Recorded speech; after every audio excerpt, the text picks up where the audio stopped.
Tinto. So the Tinto is, you know, if you think about how we make this wine, the rosé, we said we were, we bleed the wine. We allow the wine to sit in contact with the skin for 6 hours. But after 6 hours, we open the tank. We take out 2,000 liters, but there's the rest of the tank with the 8,000 or 10,000 kilos of grapes, of the Tempranillo or the Garnacha grapes that we've put. So we have to make wine with those grapes, and that's what we do here. So the idea again was to reuse those grapes for a red wine that is not too tannic, that is not too concentrated, of which we've taken a bit of the must out for the rosé, and that represents, the fun part of fresh, easy drinking Tempranillo and fresh, easy drinking Garnacha. And again, the fact that we blend both is for the same reason that we blend both here, to have better acidity, to have a good balance in terms of structure versus, maybe less structure in the Garnacha, more structure in the Tempranillo. So have both the positive of having an older vineyard with a younger one, kind of that combination. And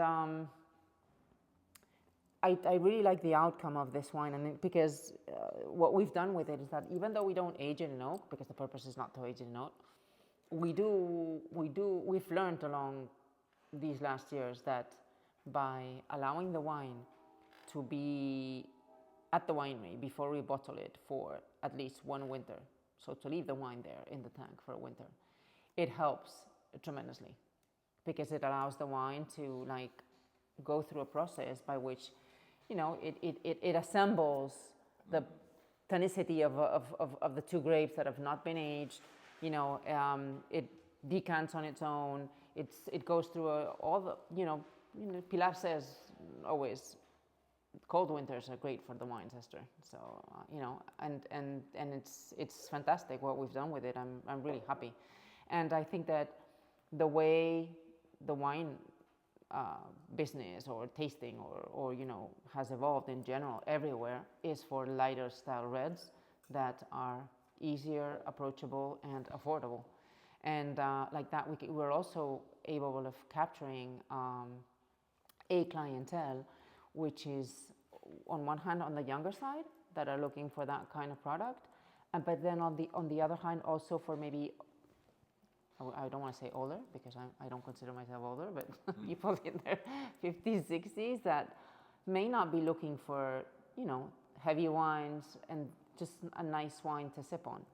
And that's basically the idea here of this wine. So, and even though it's a wine that is not aged in oak, it's, we're tasting at 23 and it's super alive. Mm-hmm. There's red fruits with, but it's not extremely fruity.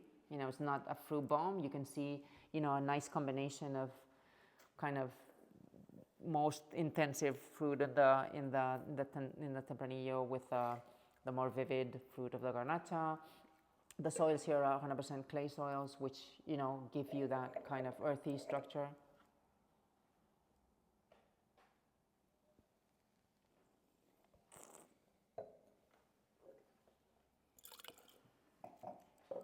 We try to keep this wine in the 13 alcohol, if possible. And for that, the Garnacha helps. Because if we have to harvest the Garnacha a bit ahead of time to keep that alcohol, the interesting thing is that the acidity of the Garnacha helps, when we blend it with the Tempranillo. So, in terms of food pairing, another interesting thing before we go into the food pairing is that I've realized that there's this new wine category, or this trend in the US called the chillable reds. Yeah. And a lot of my customers have placed this wine into that section, mm-hmm. which, it can easily be considered as a wine that you can chill, mm-hmm. but for the spring or summer, but it can also be a great wine just to have, in the winter, just as a starter. And in terms of the price point, what I'm seeing is that because of the pricing situation in general, I think that it fits a lot of different spots for people, and both on the shelf and as a glass pour.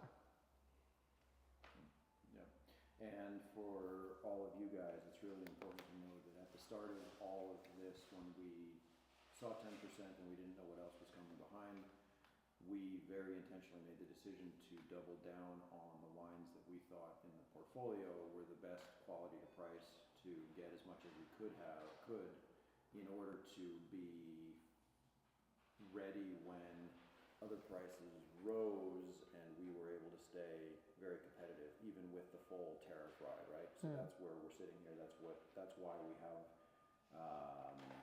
jumped at these and have a bunch of white and things, and so that is the conversation for the large scale glass pour placements, for the stack pricing, of saying like we have these, it's intentional, and it's not just a question of saying we needed European wine at a price point. It's saying we wanted to continue to offer wines that were just absolute rock stars at the price point, and here we are at under $10, and it still is, right?